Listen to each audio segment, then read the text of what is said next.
तो आपका दिन प्रोडक्टिव था। बट अगर आपने डिसाइड कर लिया कि मैंने काम नहीं करना और आपने काम नहीं किया, तो वो दिन भी प्रोडक्टिव था, क्योंकि आपने कुछ प्लान किया, एक ही चीज़ को प्रोसेस कर सकता है। और टाइम मैनेजमेंट में हम एक लंबी चौड़ी लिस्ट भी बना लेते हैं। हम जब टू डू लिस्ट बनाते हैं, हम में से जो 2 4 5 बंदे बनाते हैं, हम जैसे आप टिक लगाते जाएंगे ना, तो एक डोपामाइन रश आता है हमारी बॉडी में कि कोई काम कर लिया हमने, हमें खुशी मिलती है। ठीक है, तो जब वो नहीं होता, परसीव करना है, उसे अपने जिस्म का हिस्सा तो मानना है, बट आपने ऐसे ही उसको रखना है कि आपका कोई ऐसा बंदा है जो आपसे डिफर भी कर सकता है और आपको उन्होंने सोचे होता है, लेकिन उन्हें स्ट्रेस नहीं होती। They are okay with it कि अगर कुछ नहीं भी हो रहा या कुछ अनसर्टनिटी है हमारी ज़िंदगी में, तो सर कबूल करें। अभी कुछ देर पहले यहाँ पे एक वीडियो चल रही थी जिसमें कुछ क्रेडेंशियल्स थे मेरे कि मैं अभी तक क्या करता है, तो वो सब कुछ तब पॉसिबल हो सका जब टाइम मैनेजमेंट में एक फ़्लो बना। और मैं ये समझता हूँ कि अगर कोई सिंगल थिंग ऐसी है जिसने मेरे से बहुत ज़्यादा काम करवाया, तो वो टाइम मैनेजमेंट थी। तो आज हम बेसिकली, आज जो एजेंडा है हमारा, वो 3 चीज़ें हैं जिसको हमने डिस्कस करना है। और इस सेशन की जो एक डिफरेंट बात है मेरे लिए, वो ये है कि इंस्टेड के मैं आपको लेक्चर दूँ, मैं आपको सिर्फ ये बता दूं कि क्या क्या करना है, वो नहीं होगा। बहुत सारी चीज़ें सब्जेक्टिव होंगी। सब्जेक्टिव से मुराद ये है कि साइकोलॉजी जो कि मैंने पढ़ी है, तो हमारे लिए कोई भी चीज़ ऐसी नहीं होती जो हर बंदे में फिट हो जाए। ठीक है, हर बंदे के सर्कमस्टांसेस डिफरेंट हैं। आपकी रूटीन कुछ और है, इनकी कुछ और है। तो मैं आपसे कहूँ कि आप ये कर लें, तो वो शायद किसी 1-2 बंदे के लिए सूटेबल हो सकता है, सबके लिए वो नहीं होगा। सो उसका हल हमने ये निकाला कि हम इसको सब्जेक्टिव बनाएंगे। अब सब्जेक्टिव की डेफिनेशन ये है कि बहुत सारी चीज़ें ऐसी आएंगी जहां मैं आपके लिए ओपन एंडेड क्वेश्चन छोड़ दूंगा और मैं आपसे पूछूंगा कि अगर आप इस सिचुएशन में हो या अगर आपको ये करना हो तो आप क्या करेंगे, आपकी पर्सनल चॉइस क्या होगी। तो हम उसी अंदाज में आगे लेके चलेंगे। टिप्स पे बात हो जाएगी, कुछ टूल्स पे बात हो जाएगी, लेकिन ज़्यादातर चीज़ें वही हैं जो आपने नोट करनी है। ठीक है, तो हम बिस्मिल्लाह करते हैं। सबसे पहला सवाल हमारा होगा what, then followed by why और हाउ। अब इन सवालों का जो सीक्वेंस है वो इसलिए ज़रूरी है कि ये जैसे एक प्याज होता है, तो प्याज की जो सबसे बाहर वाली लेयर होती है दैट इज़ व्हाट, कि हमें ये समझना पड़ेगा कि टाइम मैनेजमेंट असल में होती क्या है। ठीक है, अच्छा, ये डेफिनेशन भी एज इट इज़ सब्जेक्टिव ही है। मेरे लिए टाइम मैनेजमेंट कुछ और है, इनके लिए कुछ और है, जिसने बिल्कुल ही प्रैक्टिस नहीं की उसके लिए कुछ और है। अच्छा, वो जब लेयर उतरेगी तो दूसरा सवाल आएगा कि हम क्यों करें। ठीक है, कि एक चीज़ हमें समझ आ गई, गाड़ी कैसे चलाना है ये हमें पता चल गया, लेकिन हम चलाएं क्यों, हमें ज़रूरत क्या है, फ़ायदा क्या है, फ़र्क कहाँ पड़ता है। और जब ये भी समझ आ गया तो थर्ड क्वेश्चन इज़ हाउ, कि कैसे करें। ठीक है, तो वो है थर्ड लेयर। अच्छा, जब भी इस सीक्वेंस का ख्याल ना रखते हुए हम टाइम मैनेजमेंट को पढ़ेंगे तो इशू ये आएगा कि हमारी जो कनेक्टेडनेस है ना, जो हम करने जा रहे हैं वो बाहर से होगी, एक्सटर्नली, कि हमें किसी ने कहा था कि टाइम मैनेजमेंट करनी है तो हम कर रहे हैं। लेकिन ये वो फार्मूला है जो आपको कनेक्ट करेगा with the things that you want to do. इसमें मैं नहीं हूँ, मेरा रोल कैटलिस्ट का हो सकता है, बट उससे ज़्यादा नहीं। ठीक है, सो ये सेशन आपके बारे में, मैं आपको सिर्फ एक गिविंग हैंड दूंगा, आपको सिर्फ बताऊंगा कि ये रास्ता है, उस रास्ते पे अपनी अपनी डायरेक्शन आप सब ने वो खुद निकाल ली। सबसे पहले तो हम इसको डिफाइन कर लेते हैं। अब इसमें 4 हमें ऐसी चीज़ें मिलती हैं जो इस डेफिनेशन को पूरा करती हैं। वैसे तो इसकी अगर आप जो बेसिक डेफिनेशन है उसको आप लें तो उसमें एफिशिएंसी का वर्ड भी आता है, इफेक्टिवनेस का वर्ड भी आता है, लेकिन just to keep it simple हम इसमें सिर्फ एक वर्ड यूज़ करेंगे एंड दैट इज़ प्रोडक्टिविटी। पहली बात, ये एक प्रोसेस है, इट्स नॉट समथिंग जो आपने ज़िंदगी में 1 दफ़ा की, 2 दफ़ा की और उसके बाद छोड़ दिया। जैसे भाई स्कूल से करते आ रहे हैं, मैं स्कूल से करता आ रहा हूँ, कोई 15 साल से करता आ रहा है, कोई 1 साल से कर रहा है, तो ये एक प्रोसेस है। अब इसमें ऐसा नहीं होगा कि टाइम मैनेजमेंट आप 1 दफ़ा सीख लें और कहें कि यार कुछ टूल्स हैं जो मैं यूज़ कर सकता हूँ, बट जब तक आप इन्हें डेली अप्लाई नहीं करेंगे आप कहीं नहीं जाएंगे। ठीक है, अब बात सारी एप्लीकेशन पे आके रुकती है, सीखने से कुछ नहीं होता, जब तक अप्लाई नहीं करेंगे तब तक फ़ायदे नहीं मिलने। अच्छा, इसमें 2 चीज़ें, पहली है प्लानिंग और दूसरी क्या है, डिवाइडिंग। ठीक है, अच्छा, प्लानिंग और डिवाइडिंग इनको हम इन डिटेल आगे जाके पढ़ेंगे। आगे वो कहता है कि आपका टाइम, क्योंकि ओनली रिसोर्स हमारे पास जो इस कॉन्टेक्स्ट में है वो टाइम है। 24 घंटे जिनमें से 8 घंटे निकल गए आपकी नींद के, तो 60 साल की ज़िंदगी रहेगी 40 साल की। ठीक है, क्योंकि ज़िंदगी के 20 साल आपने सोते हुए उड़ा दिए। अच्छा, फिर इन सब का एक पर्पज़ है, ये सारी डेफिनेशन एक पर्पज़ को पुश कर रही है, एंड दैट इज़ प्रोडक्टिविटी, कि कोई फ़ायदा भी तो हो। जो इतना काम हमने करना है कि प्लानिंग भी करनी है, डिवाइडिंग भी करनी है, टाइम एलोकेट भी करना है, कोई टास्क भी सोचने हैं, उसका कोई फ़ायदा भी तो हो। सो वो फ़ायदा कहीं भी हो सकता है, बट जब आपने स्पेसिफिक कर दिया टास्क तो फ़ायदा भी स्पेसिफिक ही होगा। अच्छा, अब जैसे मैंने पहले बताया कि हम ना बचपन में वो टाइम एलोकेट करते थे कि 7 से 7:15 ये करेंगे, उसके बाद ये करेंगे, उसके बाद ये करेंगे। तो with the passage of time समझ आई कि ऐसा नहीं होता, आप ऐसे नहीं कर सकते। उसकी वजह ये है कि कहीं ना कहीं हमारी ज़िंदगी में थोड़ा बहुत जो वेरिएबल चेंज है वो आता रहता है। सो हमें टास्क पे फोकस करना है, टाइम पे फोकस नहीं करना। पहली जो मिथ जो with the passage of time मेरी ठीक हुई वो थी कि हम जितना ज़्यादा काम करेंगे हम उतने अच्छा तरीके से टाइम मैनेज कर रहे हैं, जबकि ऐसा नहीं है। एक बड़ी मशहूर किताब है, वो इस सेशन के एंड पे मैं दिखा भी दूंगा और रिकमेंड भी करूंगा कि ज़रूर पढ़ें, that is hyper focus by Chris Bailey. उस किताब में ना उन्होंने एक लाइन लिखी, उन्होंने कहा कि अगर आपने ये डिसाइड कर लिया है कि आपने काम करना है और आपने काम किया तो आपका दिन प्रोडक्टिव था। बट अगर आपने डिसाइड कर लिया कि मैंने काम नहीं करना और आपने काम नहीं किया तो वो दिन भी प्रोडक्टिव था, क्योंकि आपने कुछ प्लान किया और उसके मुताबिक आपने उसको पूरा किया। ठीक है।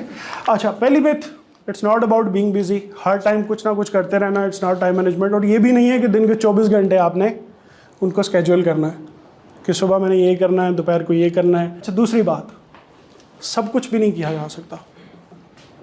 ठीक है, हमें बहुत सारे काम डेलीगेट करने पड़ते हैं, किसी को देने पड़ते हैं, उससे करवाने पड़ते हैं। सो अगर आप ये कहें कि मैं किसी एक प्रोजेक्ट पे काम कर रहा हूँ और वो सब कुछ हो रहा है, अभी जैसे आपने किताबें देखी होंगी या कोर्सेज देखे होंगे, तो उसकी एडिटिंग किसी ने की, कंटेंट मैंने लिखा। अगर अब मैं एडिटिंग भी करने बैठ जाता तो वो 9-10 कोर्सेज ना होते, कोई एक आधा बन जाता। ठीक है, तो हमें क्या करना है कि जो टास्क हम कर सकते हैं उन पे तो आप खुद पे रहना है, लेकिन बाकी जो काम दूसरे कर सकते हैं उनको डेलीगेट कर देना। तीसरी बात, मल्टीटास्किंग नहीं करनी। आप ड्राइविंग कर रहे हो तो आप साथ में कोई ऑडियो गाना सुन सकते हैं, पर ड्राइविंग करते हुए आप कोई मूवी नहीं देख सकते। ऐसा है। उसकी वजह यह है कि हमारे दिमाग की एक, समझ लें, एक सर्कल है और उस सर्कल के अंदर उसकी कैपेसिटी है अटेंशन की।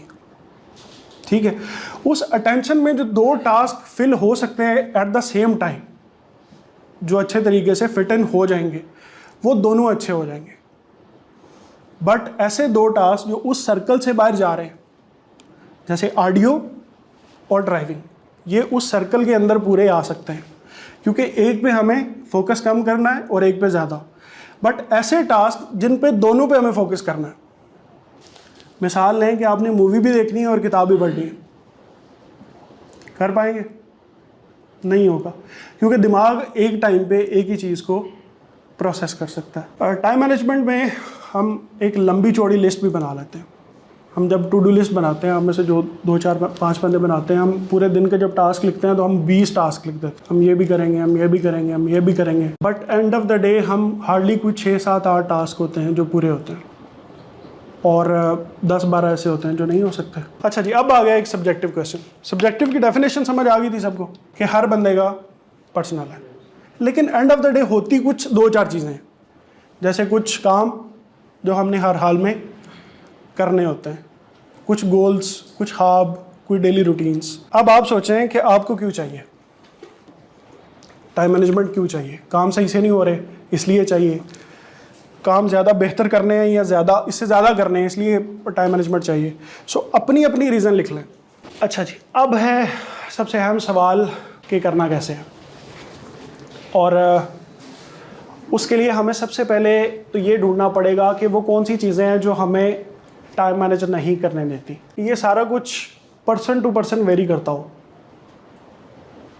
ऑफिस गॉसिप्स, आज ऑफिस में क्या हुआ, उसने क्या कहा, आज टीचर ने ये कहा, आज सर ने मेरी असाइनमेंट रिजेक्ट कर दी, ये हर बंदे का अलग है। अच्छा, उसके बाद हमारा कौमी खेल, हमारी पॉलिटिकल डिस्कशंस, पूरा दिन बैठ के, अच्छा टाइम यूज़ होता है ना इसमें, मज़ा तो आता है कम से कम। क्योंकि अगर मज़ा ना आता हो तो फिर हमारा दिमाग कबूल नहीं करता। उसको चाहिए कुछ चटपटा चाहिए, कुछ स्पाइसी चीज़ें चाहिए जिससे उसको अच्छा लगे। तो वो बेशक दूसरे लीडर को गालियाँ दे के आए या अपने लीडर की अच्छाइयाँ बता के, बट मज़ा आता। सोशल मीडिया आपने बताया 4 से 5 घंटे पर डे। अच्छा, उसके बाद परफेक्शनिज़म में हम ये बैठ जाते हैं कि जिस दिन सुबह मैं जल्दी उठ गया उस दिन मेरा एक बेहतरीन दिन गुजरेगा और मैं एक अच्छी टू डू लिस्ट बना के पूरा दिन काम करूँगा। ऐसा नहीं होता, कभी भी नहीं होता। हमेशा मैं स्कूल टाइम से बना रहा हूँ, आज भी चीज़ें रह जाती हैं। सो अगर आप कहेंगे कि 100% किसी दिन अचीव हो जाए, सवाल ही नहीं पैदा होता। अच्छा, इनफेक्टिव डेलीगेशन, इसकी बात पहले हो चुकी है कि हमें काम दूसरों को असाइन करने चाहिए जो हम नहीं कर पाते। ठीक है, अक्सर एक बीमारी जो हमारे ऑफिस में ये भी है कि अगर जिसको हमने कोई काम डेलीगेट किया और वो नहीं कर रहा तो हम खुद शुरू हो जाते हैं। ठीक है, तो उसकी वजह ये होती है कि वो थोड़ी सी ईगो आ जाती है कि यार मैं तेनों करके दसना कि किस तरह करी था। बेहतर यही है कि जिसका जो काम है वो बेशक आपसे अच्छा नहीं कर सकता, बट उसका काम है वो उसको करने दे। फिर आती है आपकी ओवर थिंकिंग, कल करेंगे, परसों करेंगे। अच्छा, आप में से कुछ सोचता मंडे को शुरू करेंगे टू डू लिस्ट बनानी, मंडे से शुरू करेंगे आज, हाँ इवन के मंगल आ जाए ना, ट्यूसडे आ जाए, नहीं अगले मंडे से। ठीक है, क्योंकि वो ना थोड़ा फील देता है कि यार सब कुछ सिंच जाएगा, बड़ा अच्छा जाएगा और बड़ा अच्छा हफ्ता गुजरेगा। तो मंडे को कोई ऐसी फटीक पड़ती है कि फिर ट्यूसडे आ जाता है। तो फिर वही बात कि ना 900 मन तेल होगा ना राधा नाचेगी। आखिरी चीज़, रात की चाय, कोई दोस्त आया बाइक पे, आज चाय पीने चले, कोयटा होटल पे चले, बाहर बैठते हैं कहीं चाय पीते हैं, गपशप लगाएंगे। तो फिर वही शुरू हो जाता है ये 3 काम, गॉसिप्स, उसने ये किया, उसने ये कहा, खान साहब जेल में चले गए, ठीक है, जरदारी साहब ने करवाया, उन्होंने करवाया, और इसी में रात का 1 बजा, नींद अपनी आराम की, और सुबह दोबारा 7 बजे अपने अपने कामों पे। अब आते हैं उन कामों पे जो करने चाहिए। सबसे पहले तो ऐसे डेली टास्क की एक लिस्ट बना लें जो आप डेली करते हैं, जिनमें कोई ब्रेक नहीं है। अब उसमें ये ना लिख दीजिएगा कि मैं सुबह का नाश्ता, दोपहर का खाना, रात का खाना, वो मैं उसकी बात नहीं कर रहा। मैं बात कर रहा हूँ वो काम जो प्रोडक्टिव हैं, जिनके कुछ रिजल्ट्स निकल सकते हैं। मैं मिसालें दूंगा आपको। पॉसिबल ये हो सकता है कि आप डेली किताब पढ़ते हो। सबसे पहले जिनके पास डायरीज़ हैं वो लिख लेना जो आप दिन में करते ही करते हैं, जो आपका पार्ट है। जैसे एक मैंने मिसाल दे दी, बाकी आप लोग खुद ऐड कर लें। अच्छा, ये डेली टास्क एक और लिस्ट बना लें जिसमें आपने कुछ प्लान्स, कुछ ख्वाब, कुछ गोल वो सोचे हो, कोई ऐसी चीज़ जो आप करना चाहते हो बट वो अभी आपको मिलेगी नहीं, थोड़ा टाइम लगेगा। इंस्टेड के मैं आपको एक सीधा सा लेक्चर दे दूं 45 मिनट का कि यार टाइम मैनेजमेंट ये होती है, ये कर लो, ये कर लो, उससे शायद आपको उतना फ़ायदा ना हो। लेकिन जो 2-3 बातें आज आप सोच के जाएंगे जो आपकी अपनी मीनिंगफुलनेस से निकलेंगी, वो आपकी पूरी ज़िंदगी काम आएंगी, क्योंकि वो होगा आपका असल सब्जेक्टिव एक्सपीरियंस। ये है एक मॉडल जो मैं यूज़ कर रहा हूँ फ्रॉम पास्ट 2 ईयर्स, और मेरी टाइम मैनेजमेंट पे इस मॉडल ने बहुत असर डाला है। इसका फ़्लो कुछ ऐसे है कि आपने सबसे पहले तो टास्क लिख लेने। अच्छा, ये वर्ड की फ़ाइल में बन जाता है, कुछ ज़्यादा मुश्किल नहीं है।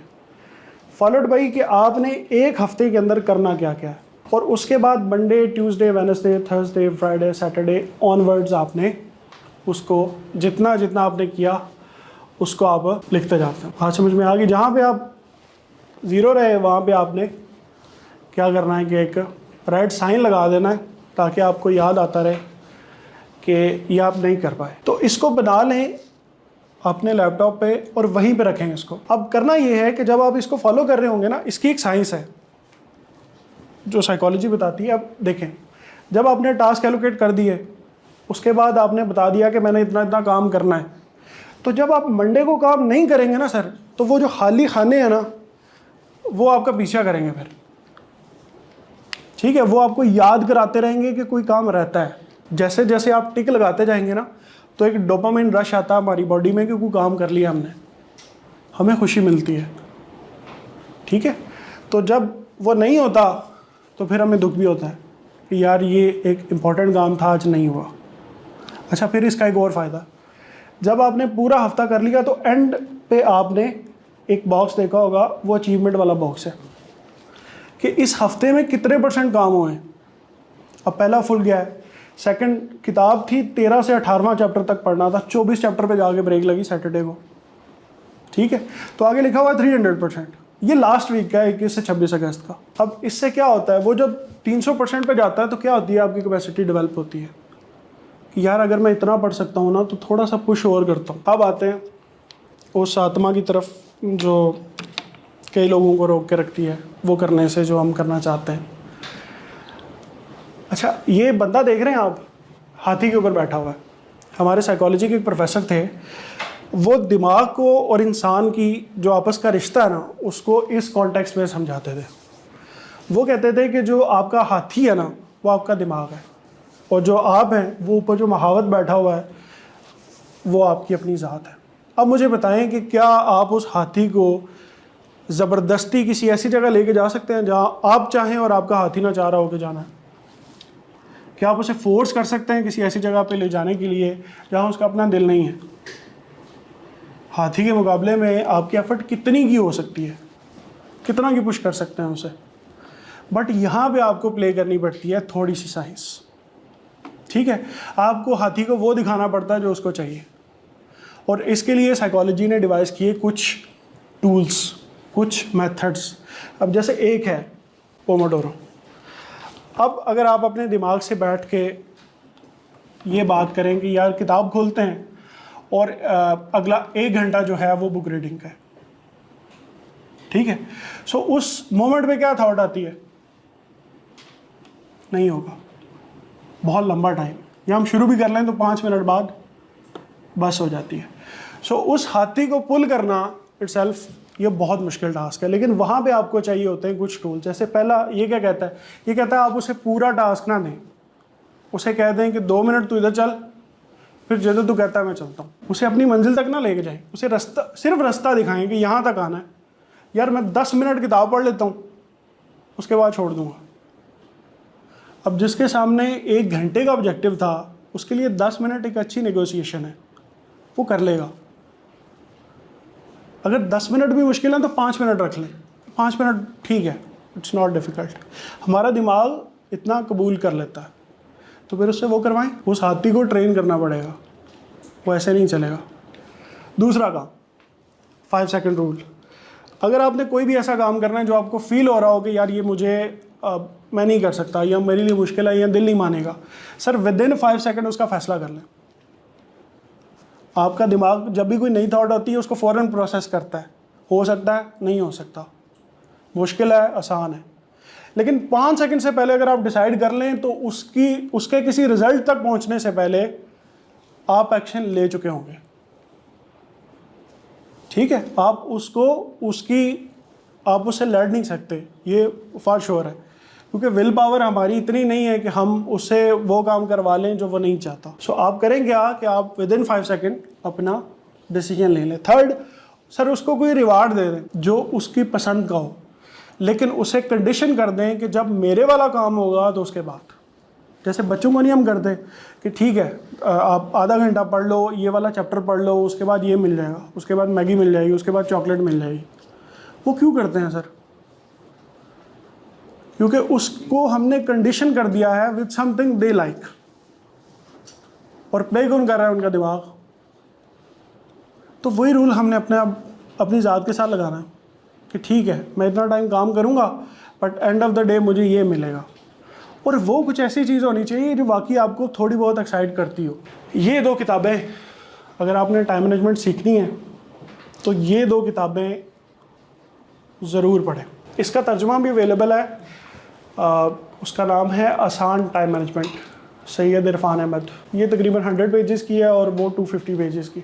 अब आते हैं उस चीज़ पे जिससे आपको सबसे ज़्यादा फ़ायदा होगा, और वो ये है कि आपके अपने मसले क्या हैं। फ़र्ज़ करें आपने बुक रीडिंग की बात की, तो उसके बाद आप क्या ऐसा अपने आप को दे सकते हैं जिससे आपको लगे कि हाँ यार कुछ मिला है, अगर मैंने वो किया ना तो इससे मुझे कुछ मिला। फ़र्ज़ करें कुछ ज़्यादा बड़ी चीज़ नहीं, आपको चाय पीने का शौक है, आप कहें यार ये 15 पेज में पढ़ लेता हूँ, उसके बाद दोस्त के साथ बाहर जाऊँगा, डूएबल है ना, इतना किया जा सकता है। अच्छा, ये जो बात है ना, इसको ट्रेन करने की, एक टाइम ऐसा आएगा जब ये ट्रेन हो जाएगा, उसके बाद आपको रिवार्ड्स की ज़रूरत नहीं पड़ती। रिवार्ड हमेशा तब देने पड़ते हैं जब डायरेक्शन चेंज करनी पड़ती है, ठीक है। जब एक दफ़ा उसका डोपामाइन उस एक पर्टिकुलर चीज़ के साथ जुड़ गया ना, फिर आपको ज़रूरत नहीं पड़ेगी। हम क्या करते हैं, हम कहते हैं टाइम मैनेजमेंट कल नहीं थी, आज हो जाएगी, ऐसा नहीं होता। वो आपको तंग करता है, उसका काम है आपको तंग करना, क्योंकि उसे आदत नहीं है। हमारा सबसे बड़ा मसला क्या है कि हम जिसको कबूल कर रहे होते हैं, अंडरस्टैंड कर रहे होते हैं, सबको पता है टाइम मैनेजमेंट करनी चाहिए, पर नहीं होती। लड़ाई किसकी चल रही है, वो जो कबूल कर रहा है और जिसने करना है। तो जिसने करना है उसको आपको ट्रेन करना पड़ेगा। सो जब इनिशियली फ्यू डेज़ और फ्यू वीक्स अगर जब आप उसको ट्रेन कर लेंगे कि हाँ यार ये मेरी बात ऐसे है, तो जब उसका डोपामाइन कनेक्ट हो जाएगा ना उस बात के साथ, जैसे मेरा डोपामाइन किताबों के साथ कनेक्ट हो गया था, तो हर साल तकरीबन एवरेज 40 किताबों की है, ठीक है। उसके बाद मुझे ज़रूरत नहीं पड़ी उसको किसी भी चीज़ के साथ फैसिनेट करने की कि यार किताब पढ़ो और उसके बाद लेके चलोगे। तो इन साइकोलॉजी मेरा ये मानना है कि दिमाग को आपने as a different identity perceive करना है, उससे अपने जिस्म का हिस्सा तो मानना है, बट आपने ऐसे ही उसको रखना है कि आपका कोई ऐसा बंदा है जो आपसे डिफ़र भी कर सकता है और आपका साथ भी दे सकता है। तो जैसे आपका कोई करीबी दोस्त है ना, जब वो आपसे डिफ़र करेगा, so you need to know कि उसको कैसे लेके आना है उस लाइन पे, जिस लाइन पे जो लाइन राइट है। सो ये थी वो साइंस। ये टाइम मैनेजमेंट से ज़्यादा टाइम मैनेजमेंट की साइंस समझानी ज़रूरी थी। उसके बाद रास्ता आपने खुद निकालना है, ठीक है। तो जब भी आपको कोई मुश्किल आएगी ना, now you know the way to get out of that thing, कि कोई चीज़ आपको डिस्ट्रैक्ट कर रही है, तो अनलेस कि आप उसके आगे हाथ खड़े कर देंगे यार मैं नहीं कर सकता, तो एक मोमेंट आएगा आपके दिमाग में, एक थॉट आएगी कि यार ये एक हाथी है लेकिन बॉस मैं हूँ, तो मुझे इसको बताना है कि काम कैसे करवाना है। 5 सेकंड्स को सर किस तरह से इंप्लीमेंट करें? 5 सेकंड ये है कि जैसे ही कोई काम करने का दिल करे और नेक्स्ट थॉट आएगी यार थोड़ा सा मुश्किल है, तो 5 सेकंड के अंदर उस पर अमल कर लें। हमारा दिमाग जब किसी एक चीज़ को एक्सेप्ट करता है ना, अब जैसे 5 सेकंड रूल है, ये नया आया, तो ये बहुत मशहूर हुआ, लोगों ने बड़ा अप्लाई किया, और इस किताब को भी अगर आप देखें तो 80% इसमें रिव्यूज़ ही हैं कि मैंने 5 सेकंड यूज़ किया तो मेरी ज़िंदगी बदल गई। बट आज अगर आप मुझसे पूछें तो मैं कहता हूँ कि फ़ैसला लेना है तो 2 सेकंड में ले लें। उसकी वजह यह है कि 5 सेकंड में हम कितनी दफ़ा स्क्रॉल करते हैं ऐसे फ़ोन को। सो हर एक स्क्रॉल पे ना थॉट चेंज हो जाती है, तो हमारा दिमाग ट्रेन हो गया है ज़्यादा स्पीड से भागने में, वो फ़ौरन एनालाइज करता है। तो 2018 में अगर ये 5 सेकंड एक्सेप्टेबल था, आज नहीं होगा, या उन लोगों के लिए होगा जो सोशल मीडिया ज़्यादा यूज़ नहीं करते, क्योंकि उनका दिमाग उस स्पीड पे अभी नहीं गया। 5 सेकंड का कॉन्सेप्ट क्या है? 5 सेकंड का कॉन्सेप्ट यह है कि आपको पता है कि आपने इस टाइम बैठ के किताब पढ़नी है, बट आपके हाथ में फ़ोन है और अचानक आपके फ़ोन का रिमाइंडर आया time for book reading. So instead के आप उसको ऊपर करके आप दोबारा अपने काम में लगे, द मोमेंट यू सा दैट रिमाइंडर, आप वहीं पे फ़ोन बंद करें और चले जाएं, क्योंकि उस टाइम पे जो अगली थॉट आएगी ना आपके पास, वो ये होगी कि यार 5 मिनट और, 10 मिनट और, उसके बाद पढ़ता हूँ। तो दिल्ली दूरस्त ये मेरे लिए इतना इफेक्टिव है कि अगर आप मुझसे पिछले साल जनवरी की रिपोर्ट मांगेंगे ना, तो वो निकल आएगी। यार हम सीनियर को भी तो देते हैं ना रिपोर्ट अपने दिन की, कि आज हमने दिन में ये किया है, तो अपने आप को क्यों नहीं? क्योंकि हम अपने अकाउंटेबल तो नहीं हुए ना कभी, हमने खुद से तो कभी नहीं पूछा कि ये हफ़्ता जो गुजरा है ये कैसा गुजरा। मुश्किल होता है ना अपने आप को जवाब देना, वाकई मुश्किल होता है, कुछ गलत करने के बाद वाकई मुश्किल होता है अपने आप को जवाब देना। वो हमारा अपने साथ सेल्फ वो कंफर्ट जोन होता है। हाँ ना, हमारा डिफेंस मैकेनिज्म होता है, वो कहता है नहीं इस पर नहीं सोचना। कभी अकेले में बैठ के इसको फॉर अ मोमेंट एक्सपीरियंस कीजिएगा। कौन सी स्पेसिफिक टास्क हैं जो हमें अपने लाइफ में ऐड ऑन करने चाहिए डेली बेसिस पे? अच्छा, तो कुरान जो है ना वो तो एक ऐसी चीज़ है जो सबको रखना चाहिए, और अगर आप पढ़ नहीं सकते तो सुन लें, मैं सुनता हूँ, और दिन में ज़्यादा नहीं 15 मिनट, तो 15 मिनट 30वां हफ्ता चल रहा है और हमारा जो टाइम चल रहा है वो आज कंक्लूड हो रहा था पिछले हफ्ते, तो अभी हम तफसीर पे आ गए। सो इसके साथ क्या है, इसके साथ किताब है, हाँ रीडिंग है, और उसके साथ अपनी पर्सनल चॉइसेस है। जैसे मेरी पर्सनल चॉइसेस में कोर्सेज हैं तो वो भी चल रहे हैं। सो आपकी जो पर्सनल चॉइसेस है ना सारी, जो आपको लगता है कि मुझे करना चाहिए, जो आपको फ़ायदा दे सकता है, उसको ऐड करना। सर ये भी तो कंफर्म नहीं है कि हफ्ते बाद आप नहीं रहेंगे। सो आइडियलिस्टिक हम इस वजह से कह सकते हैं क्योंकि ज़िंदगी में तो सब कुछ ही आइडियलिस्टिक है। हमारे ख्वाब जो होते हैं, अब ऐसा तो नहीं हो सकता कि किसी के ख्वाबों में कोई मोची का बेटा आता तो कोई अच्छा ही है ना, वेल ऑफ बंदा। तो आइडियलिस्टिकली तो हम सारे जी रहे हैं। जब हम कभी वेले बैठ के जब आंखें बंद करते हैं तो लगता है ना हम कहीं पे पहुंच गए हैं, कोई बड़ी पोस्ट सोचते हैं, कोई अच्छा सोचते हैं। तो वहाँ पर अगर पहली बात अच्छा सोचना, if it is idealistic than we should. दूसरी बात ये है कि सर अगर मैं आपको ये कहूँ कि जो हमने प्लान किया है वो सब कुछ हो जाएगा, तो सर मैं गलत बता रहा हूँ फिर, ठीक है। और दूसरी बात सर, हम रोबोट्स हैं, इंसान नहीं है। अगर हम ये सब कुछ करें जो हमने, अब इतना प्लान है, मेरे जैसा बंदा जो 15 साल से कर रहा है सर, उससे भी बहुत कुछ छूट जाता है। उसकी वजह ये है कि ये जो अनसर्टेनिटी है ना जिसकी बात आपने की है सर, ये सबसे प्यारी चीज़ है, ठीक है। आपने हफ्ता एक प्लान किया कि मैंने ये काम करने हैं, अचानक आपके कोई दोस्त आए कि चलो यार टूर पे चलते हैं, ठीक है। जुमेरात तक आपका स्केड्यूल बड़ा अच्छा रहा, जुमे को वो आए, जुमा हफ्ता इतवार 3 दिन कोई काम नहीं हुए लेकिन टूर हुआ है।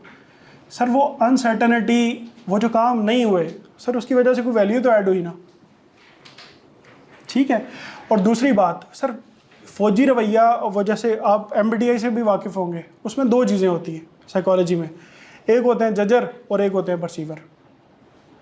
जजर वो लोग होते हैं, इस पर पूरा एक लेक्चर है डॉक्टर कमरुल हसन का,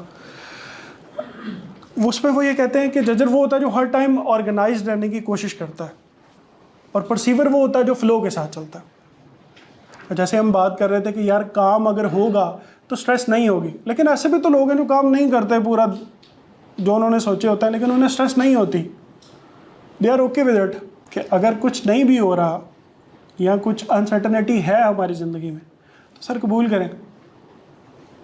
अब ये भी तो नहीं होगा कि सुबह मैं उठूँ, मुझे पता है कि नाश्ते में यही मिलना है और खाने में यही मिलना है और रात को यही मिलना है। Sir that is certain life, और वो किसी के पास नहीं है। वो यहाँ पे सिर्फ एक ही इदारा है, उसके पास शायद हो सकती है, बाकी किसी के पास नहीं है, क्योंकि वो प्री स्केड्यूल्ड होते हैं, सारा कुछ उन्हें पता होता है कि सुबह दोपहर शाम क्या खाना है। बाकी हम इंसान है सर, इंसानों से गलतियाँ होती रहती हैं, गैर यकीनी कैफियत हमारे साथ चलती रहती है। तो यही हुस्न है, कभी बैठ के फील करें ना तो अनसर्टेनिटी बहुत बड़ी ब्लेसिंग है। सर प्रोकास्टिनेशन और अनसर्टेनिटी, इनमें ये आलमोस्ट कह लेंगे बड़ी बारीक सी लाइन है इन दोनों के दरमियान। जो हमारे बस में है ना वो प्रोकास्टिनेशन है, हम उस पर काबू पा सकते हैं, उस पर बड़ी इन डिटेल हमने बात की। सर अनसर्टेनिटी का हम कुछ नहीं कर सकते। There are 2 type of factor, controllable factors और नॉन कंट्रोलेबल फैक्टर्स। कुछ अल्लाह के पास है, कुछ हमारे पास। जो हमारे बस में है सर, बिस्मिल्लाह, पूरी साइंस लगा के उसको हम डील कर लेंगे। लेकिन जब उसने ही हमारे हक़ में कुछ और प्लान किया हुआ है, अब मेरा ये हफ्ता भी प्लान चल रहा है, तो हो सकता है मुझे घर से कॉल आ जाए और मुझे कश्मीर जाना पड़े, उसका तो मैं कुछ नहीं कर सकता। सो उस मामले में दुआ ही है। लेकिन जहाँ मेरी पर्सनल एफर्ट से कुछ ठीक हो सकता है, बिस्मिल्लाह आई डू, आप भी करेंगे, आपको पता है। बट यहाँ हमारे बस में नहीं है। वो क्या है कि माली दा कम पानी लाना, भर भर मशका पावे, मालक दा कम फुल पर लाना, लावे या ना लावे। सर जोन फिक्स कर लें, टाइम फिक्स ना करें। टाइम फिक्स करेंगे सर, आपको वो जो ह्यूमन फैक्टर है वो नहीं रहेगा कि मैं 10 बजे सोना है, ठीक है, तो वो दिमाग में चलता रहेगा 10 बजे सोना है, 10 बजे सोना है। लेकिन 9:30 से 10:30 कर लें, यार ये मेरी रूटीन है, मैं इंसान हूँ, मुझे इतना गैप चाहिए, तो वो कर लें। अपने आप को थोड़ा सा ईज़ी रखें ना, जिसमें आप कंफर्टेबल हो। अच्छा, मैंने अभी बुक दिखाई थी ईट दैट फ्रॉग ना, तो उसमें कॉन्सेप्ट है कि जो सबसे मुश्किल काम है वो पहले कर लें। हाँ ठीक है, तो उससे होता क्या है, देखें, जब आप सुबह उठते हैं ना तो आपकी एनर्जी पीक पे होती है with the passage of time. नहीं वो मैं बताता हूँ उसकी वजह क्या है, उस पर भी आता हूँ। एक किताब है स्लीप स्मार्टर, शॉन स्टीवनसन की, नींद पे सबसे अच्छी किताब मुझे लगी है उसकी, बहुत अच्छी रिसर्च की है उसने। वो बताता है इन डिटेल कि आपकी नींद आपके पूरे दिन को कैसे अफेक्ट करती है। और इसके अलावा एक और किताब है वाई वी स्लीप। अगर नींद को पढ़ना हो ना, क्योंकि टाइम मैनेजमेंट में सबसे बड़ा रोल ही आपकी नींद का है। अगर वो नहीं आपकी मैनेज हुई ना, फिर आप पूरा दिन लगा लें कि मैं ये भी करना को नहीं होना चाहिए। तो सही दस रहे हो। हमारे दिमाग को चाहिए थोड़ी सी खुशी जो काम करने से आती है। आप में से जो टू डू लिस्ट बनाता है ना, कभी काम करने के बाद वो जो आपने लिखा होता है ना कि रीड 25 पेजेस, उसके ऊपर कभी लाइन लगा के देखिएगा। जैसे आप करने के बाद उस पर कभी लाइन लगाइएगा, आपको फील होगा कि यार मैंने कुछ अचीव किया। कितनी छोटी सी चीज़ है, बट आपका दिमाग उसको बड़े अच्छे तरीके से प्रोसेस करता है। तो जब तक आपका दिमाग खुशी के साथ कनेक्ट नहीं होगा ना, तब तक आपकी टाइम मैनेजमेंट कंसिस्टेंट नहीं होगी। खुशी भी होती है टास्क कंप्लीट करके उन 2 दिन। अगर काम करके खुशी ना होती ना, तो फिर बड़ा मुश्किल था काम करना। आप में से जो हमेशा मोटिवेट रहता है ना, वो अच्छे क्लिनिकल साइकोलॉजिस्ट के पास एक चक्कर लगा लें, ठीक है? क्योंकि ये पॉसिबल ही नहीं है ना, हम इंसान हैं, अच्छे बुरे वक्त नशेबो फराज चलते रहते हैं, ठीक है? सो इतना एफर्ट करने के बाद भी उसका थोड़ा सा डिप्रेस होना बनता है। थैंक यू सो मच, आप सबका बहुत बहुत शुक्रिया। एक ट्रेडिशनल लेक्चर तो नहीं था, बट बहुत सारे नए सवाल छोड़ के जा रहा हूँ आपके लिए, जो आप वेले बैठ के सोच सकते हैं और आपको सोचने में मज़ा आएगा, और जब आप इनके जवाब ढूंढ लेंगे तो उसमें भी आपको बहुत मज़ा आएगा। Thank you so much ji.